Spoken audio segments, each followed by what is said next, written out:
Ngayon po ay ginugunita natin ang mga sumusunod. Anti-Rat Campaign Month, Health Safety and Sanitation Month, National Clean-up Month, Civil Service Month, Development Policy Research Month, National Peace Consciousness Month, Social Security Month, Rule of Law Month, Public Relations Month.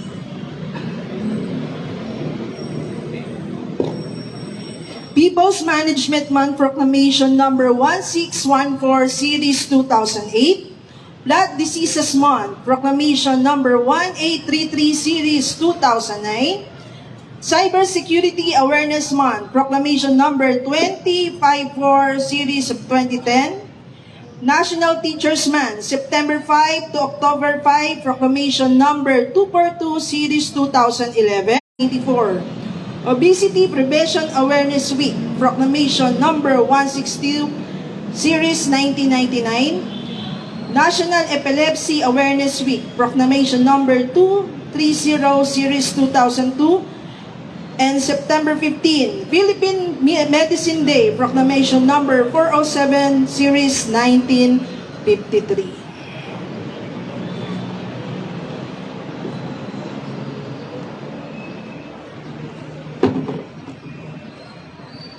Noong pong nakaraang Lunes, ika-4 ng Setyembre, ay pinarangan ng Opisina ng Ugnayan sa Pasig ang Environmental Sanitation Office ng unang gantimpala bilang Most Responsive Office for Freedom of Information FOI request. Ito ay pagpapakilala sa aming mabilis na pagbibigay tugon sa mga hiling at hinaing ng mga mamayan ng ating lungsod, katulad ng misting para sa lamok at ipis, pagpuksa sa mga daga, inspeksyon ng mga establishmento lalo na sa may kinalaman sa pagkain at inumin, pati na ang iba pang nuisances sa komunidad. Makakaasa po ang mga kapwa naming Pasigueño at ang mga pamahalaang lungsod ng Pasig na aming ipagpapatuloy at pag-iigtingin pa ang agaran at tamang paraan ng pagsiserbisyong publiko. Sa kabilang dako, kaugnay naman ng ika-22 anibersaryo ng ating pinagmamalaki sa kanilang husay at galing sa larangan ng musika, ang Pasig City Band. Sa darating na Biyernes, ika-15 ng Setyembre, isasagawa nila ang taunang konsyerto na gaganapin sa Plaza Rizal sa ganap na ika-6 ng gabi pagkatapos ng banal na misa sa ating Pasig Cathedral. At sa mga kapwa ko kawani, muli tayong bibigyan ng Pure Foods Tender Juicy Hotdog malapit sa ating entrance. Atin lamang ipakita ang ating City Government ID upang makatanggap ng number 1 na Tender Juicy Hotdog ang ating unang 500 kawani. Maraming salamat po. At muli, maraming salamat sa mga departamento na nangasiwa sa maikling programa sa umagang ito. Mula sa tanggapan ni Konsehal Eric Gonzales, ako po si Marco Mamangon. Ako naman po si Amayda Concepcion mula po sa tanggapan ng Environmental Sanitation. Kami ang mga naging guro ng palatuntunan ngayong umaga. Maraming salamat po. Pakinggan po natin ang mensahe ng ating punong lungsod. Mga kasama, palakpakan po natin si Mayor Vico Soto.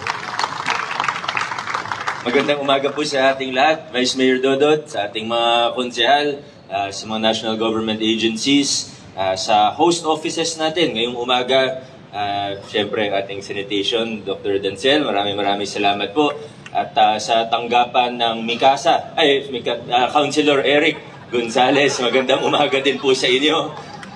Yung mga ibang staff ninyo parang model yata ng volleyball, kaya meron po yata yung But seriously speaking, gusto ko lang magpasalamat din sa office ni Councilor Eric at sa buong Committee on Health ng sanggunian natin kasi siguro hindi lang napapansin o hindi lang masyadong naipapublicize, pero ang Committee on Health po natin kasama ang buong City Council sa pangunguna ni Vice Mayor Dodot, ang daming naipapasa ngayon ng mga landmark ordinance patungkol sa ating kalusugan o sa larangan ng health.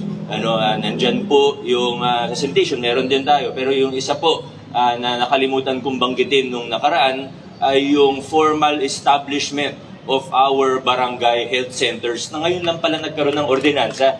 At hindi lang yun dahil gusto lang natin magkaroon ng ordinansa, pero meron din po yun mga repercussions. Halimbawa po, yung PhilHealth accreditation natin. Doon po, kailangan meron tayong ordinansa. Kailangan formal siyang naka-establish. Isa lang po yun. Marami pa pong iba para sa ospital, para sa mga health center, at iba't ibang division o section ng ating City Health Department. Kaya sa ating Committee on Health, maraming salamat sa pangunguna ni Chairman, of course.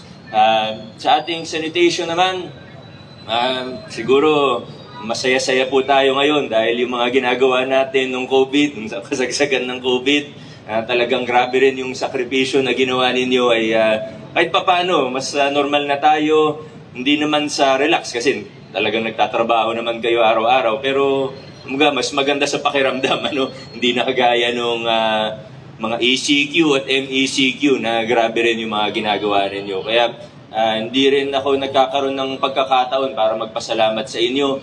Medyo belated man, ay maraming salamat sa lahat ng ginawa ninyo sa panahon ng pandemya. Ngayon naman, medyo back to regular programming, yung mga gusto nating gawin na medyo pinagpaliban muna natin. Of course, nandyan pa rin yung regular yung ginagawa, yung regular nila yung trabaho, gaya ng mga inspeksyon. Siguro natin na malinis, maayos at up to standard ang iba't ibang businesses, establishments sa lungsod ng Pasig, lalo na yung mga nag-handle ng food, yung mga kainan, na nung nakaraan. Hindi ko nababanggitin para hindi na sila pero hindi ko nababanggitin yung mga ibang areas of concern po natin. Sabihin na lang natin na ganun. At thank you dahil talagang tinututukan ninyo yan. Yung siguro natin na safe para sa mga consumers at mga customers ng mga establishments na ito. Yung susunod naman nating importanteng project na napag-usapan na rin natin nung nakaraang board meeting natin ay yung sa street foods.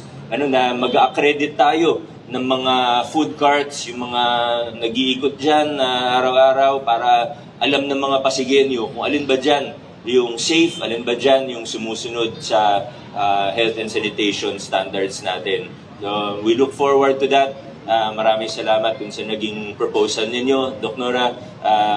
In the coming months, lalo na sa 2024, full implementation na po tayo noon siguro. Kaya busy po ang ating sanitation, ating City Health Department, kasama ng ating City Council. Maraming salamat po. Yun lang po muna. Magandang umaga sa ating lahat. Adjourn na po tayo.